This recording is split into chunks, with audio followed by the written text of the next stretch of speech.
Hello, welcome back to the Compliance Kitchen podcast. Today I want to very quickly take a look at some proposed changes to ITAR for those of you who are working with these regulations. This has to do with the ITAR's requirement for nationality determinations. So the State Department published a proposed rule. This is a proposed rule. They are asking for public comments on this proposed rule. Comments are due by April 4, 2022. So as far as the proposed changes, this is an amendment to the ITAR regulations, or International Traffic in Arms regulations, to clarify the definitions of export and re-export. Also, proposal to amend the regulation to replace the term national with person in Canadian exemptions. Also to revise the exemption for intra-company, intra-organization, and intra-governmental transfers to dual nationals or third country nationals.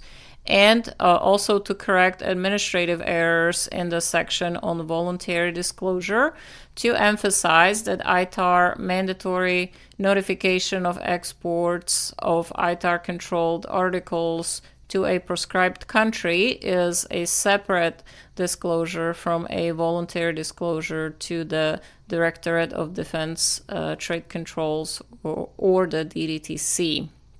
Now, a little bit more detail on the proposed rule for the exports and re-exports. It would modify the definitions of export, which is ITAR section 120.17, and re-export section 120.19, so that only a foreign person's current citizenship or citizenships and current permanent residency is taken into account for purposes of deemed export or re-export. So that would be the proposed rule. The present definition takes into account any country of citizenship or permanent residency of a foreign person. So the new proposed rule wants to just consider the current citizenship and the current permanent residency. The State Department explained that this would provide greater opportunities for those who are no longer citizens or permanent residents of certain prescribed countries to participate in ITAR regulated activities. And on a practical level, this could potentially mean a lesser compliance and regulatory burden on companies that engage in ITAR related activities. Now, if you want to take a look at the proposed rule and also the public comment details, this is all published in the Federal Register.